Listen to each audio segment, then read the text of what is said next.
Hi, I'm here today with Ellie Pope, founder of Wild Wiggle. Ellie helps Denver women and their partners solve problems in love, sex, and relationships. And Ellie is going to teach us something that I think all women want to know more about, and men too, and that's how to have great sex. And I was excited for you to come on today because I have never met a chief wiggler, and that is your job description. Yes. So how did you become the chief wiggler of Wild Wiggle? Well, I started my company, which is Wild Wiggle, and I knew I could not call myself a CEO of something called Wild Wiggle. So Wild Wiggle, Boring. yeah, it's too boring.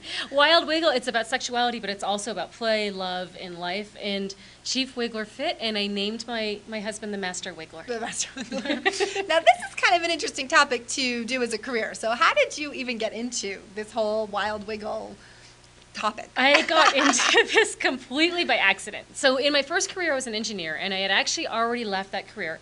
And I met an acquaintance who needed help. She wanted to open a female-friendly, sex-positive sex shop in downtown San Diego.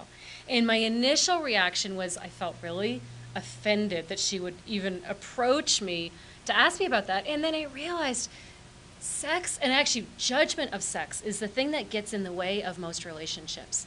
And I've always had a commitment to relationships. And so I saw this as an avenue for me to really do something different for relationships. So I agreed to do it, and then a few hours later, I was horrified when I realized that my job would be standing in a store, talking to people about sex and what they want and what they like and what kind of tools will help them. And I was somebody who'd never had an orgasm with a partner, and I was going to stand in this store giving advice, and I just couldn't do that. So I took on really educating myself and understanding pleasure in a whole new way. And you really define great sex very different from how most people would. So how do you define it? So to me, great sex is not the kind of thing that the way that Cosmopolitan defines it. You know, if you read Cosmopolitan, you would think it's all about technique or looking perfect. That's really a big one.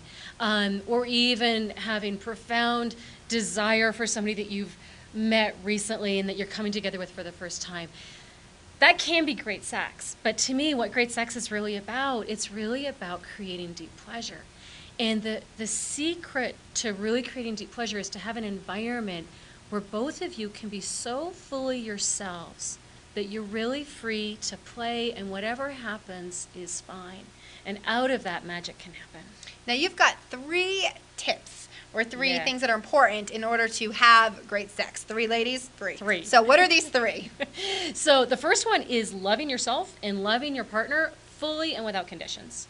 Okay. Yeah. The second one is feeling things fully. And then the third one is trusting that all is well. Okay, that sounds really great, but I need some meat and potatoes. What can I use here? Okay, so Those sound great in theory, but give me something I can use. let's break them down. So loving yourself and your partner fully. If you think about what happens, most of us think about love as being that thing that we fall into with somebody that we've just met, or in a long-term relationship, it's the thing that means that we know our partner so well, we're so comfortable with them that it's like, oh yeah, I love you. And that's not what I mean by love. What I mean is actually accepting and appreciating yourself and your partner as you are and as you're not. And when you do that with your partner, when you accept and appreciate your partner fully, what happens is they begin to relax into their pleasure, they get comfortable, and the pleasure energy gets amped up.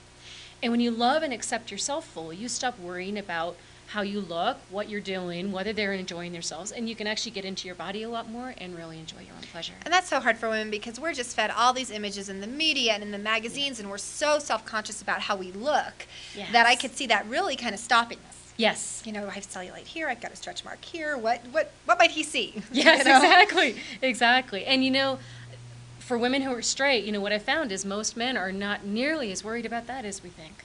Yeah, that's probably true. We probably criticize ourselves a lot more. Yes. So what's your second technique? So the second one is feeling things fully. And so on the surface, this is obvious, right? When you feel things fully, you actually feel your pleasure more fully. But it's also about getting out of your head. A lot of women really get stuck in our heads. We're worried about the grocery list. We're worried about sucking in our stomach so that we look good while we're doing this. We're worried about not making a funny face when we climax. And what happens is we're not in our body and we're not feeling things fully. And that is a complete interruption to pleasure. So being able to feel what's going on fully is definitely a key to enjoying your pleasure. I like the to-do list. I think as women, we know we've got that running long to-do list in the back of our Yes. head, and being able to kind of turn that off and really be present Yes. Yeah. and not be thinking about what I need to do in, Yeah. tomorrow. And that comes when you love yourself fully. You've got much more room to feel things fully because you're not so worried about all the things that you have to do. And tell me more about this last one. So the last one is trusting that all is well.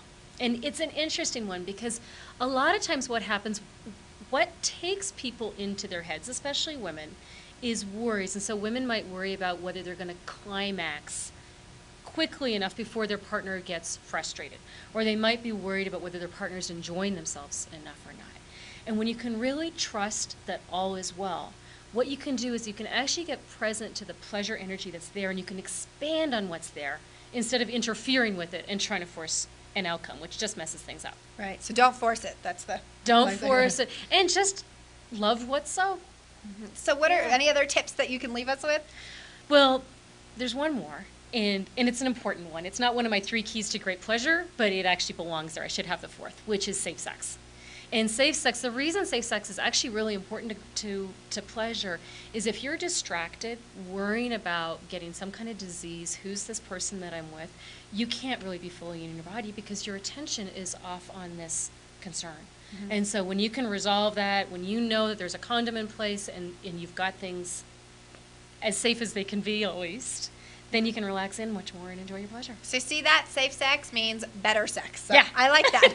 Well, thank you so much for being with us today. Thank and you you. can find out more about Ellie at her website listed below. And you can have your wild wiggle on too. So have a great week, and thank you for stopping by FemaleFriendlyBusinesses.com.